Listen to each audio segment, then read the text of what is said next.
भक्ताय विजयदत्तः येई विजयदत्तः, म्हणजे आपण हे प्रार्थनेमध्ये म्हणतो, बरोबर आहे.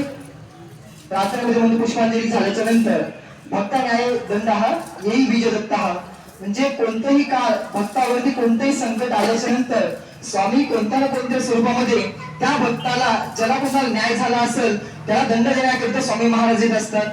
त्या माध्यमातून आपण स्वामीजी इथे वाचत आहात. असंच एक त्यामध्ये अक्कलकोटला स्वामी महाराज ज्यावेळेस वटवृक्षाखाली बसले होते, ज्यावेळेस वटवृक्षाखाली बसलेले असताना कोंडू नावाचा भक्त होता. तो कोंडू नावाच्या भक्ताला तो भक्त स्वामी नामस्मरण करायचा. बाकी आपल्या सगळे चोळप्पा सुंदराबाई भक्तगण बाजीराव जे काही सर्व जे काही भक्तगण आहेत ते आपल्याला सर्व माहित आहे पात्रता, पण कोंडू हा भक्त आपल्याला माहित नाही. स्वामींच्या कार्याच्या माध्यमातून कोंडू हा जो भक्त होता तो म्हणजे स्वामींची एवढी सेवा करायचा की अहोरात्र स्वामींचा नामस्मरण जप करायचा.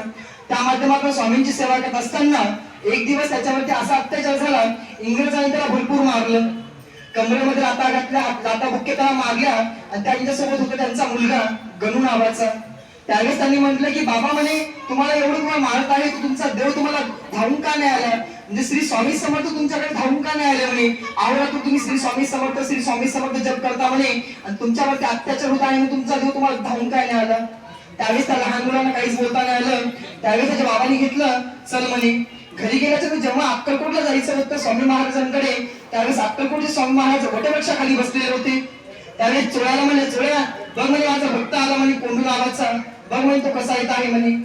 ज्यावेळेस भक्त आणि शिष्य ज्यावेळेस मिलन होते त्यावेळेस भक्त तो कोंडू नावाचा भक्त स्वामी महाराज नतमस्तक झाला, पाया पडला, स्वामींनी त्याच्या हातावर त्याच्या डोक्यावर हात फिरवला, सगळं काही मार लागलेला त्याला सगळं काही शांत झालं, कोणतीच वेदना त्याला झाली नाही, फक्त हात स्वामींनी फिरवला. ज्यावेळेस हात फिरवल्याच्या नंतर तो गणू त्यांचा मुलगा एका साईडला राहून उभा राहिला, हाताची घडी घालून नुसतं बघत होता. स्वामी म्हणे येणार म्हणे, काय झालं म्हणे गणू, का बरं येत नाहीस. नाही म्हणे तुमच्यावरती विश्वास नाही म्हणे. ज्यावेळेस माझ्या बाबावरती अत्याचार चालू लागले म्हणे, हाणू लागले, मारू लागले, त्यावेळेस माझ्या बाबाच्या मुखातनं फक्त श्री स्वामी समर्थ जप होता.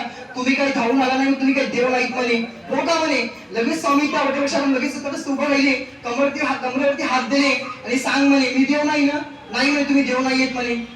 देव नाही म्हणे. बघ म्हणे बाळा म्हणे, ज्यावेळेस तुझ्या वडिलांनी ज्यावेळेस तुझ्या आजी आजोबांना मारलं होतं म्हणे, ज्यावेळेस तुझ्या आजी आजोबांना मारलं तेव्हा लाताबुक्क्या घातल्या म्हणे. आई वडिलांना तुझ्या वडिलांनी ज्यावेळेस लाताबुक्क्या हाणल्या त्याला त्याचं प्रारब्ध हे भोगावंच लागलं म्हणे. माझं फक्त काम आहे त्याला फक्त कोणती न विजा होणं, म्हणजे 20% आपल्या म्हणजे आपण जेव्हा स्वामी महाराजांच्या दरबारात आल्याच्या नंतर 100% स्वामी महाराज आपले काम सोडवत नाहीत. 80% स्वामी महाराज प्रपंच आपल्या स्वतःवरती खांद्यावरती घेतात आणि 20% ते आपल्याला भोगावं लागतं. आपल्यावरती किती जरी संकट आलं तर असं म्हणायचं की नाही स्वामींनी माझा प्रश्न सोडवला नाही. त्या माध्यमातून तसाच म्हणे तुझ्या वडिलांनी त्यामुळे आई वडिलांनी त्याच्या लाताबुक्की हाणल्या म्हणे, म्हणून मला याच्यामध्ये काही हस्तक्षेप करता आला नाही म्हणे. म्हणून असं म्हणे. त्यावेळेस त्या गणूसोबत स्वामी महाराजांनी लंगडी घातली आणि लंगडी खेळायला लागले त्या मुलाचा राग काढण्यासाठी.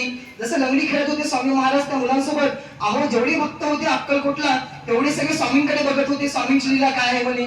स्वामींची लीला कोणाला कधीच काही कळत नाही. कधी स्वामी महाराज कोणाला जळतं लाकूड फेकून मारायचे, कधी कधी हाडाच्या सापळावरती जाऊन बसायचे, कधी हाडू फेकून जरी मारलं त्याचं सोनं व्हायचं, कधी काही फेकून मारलं कोळशे, ते कोळशाला कोणाचा रोग बरा झाला.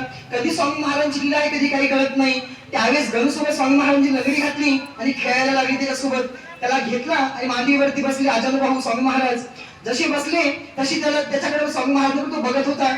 म्हणे तुम्ही काही देव नाहीत म्हणे, त्यांच्या माझा राग आहे म्हणे तुमच्यावरती. स्वामी महाराजांनी तुम्ही माझ्या वडिलांना वाचवलं नाही म्हणे, माझ्या घरी तुमचा फोटो आहे म्हणे, त्याच विहिरीमध्ये मी टाकून देणार म्हणे. असं तो मुलगा स्वामींना बोलत होता. त्यावेळी स्वामी महाराज म्हणे अरे बाळा शांत हो म्हणे, सर्व काही प्रपंच जे काही भोगावंच लागणार म्हणे तुला. असं म्हणे.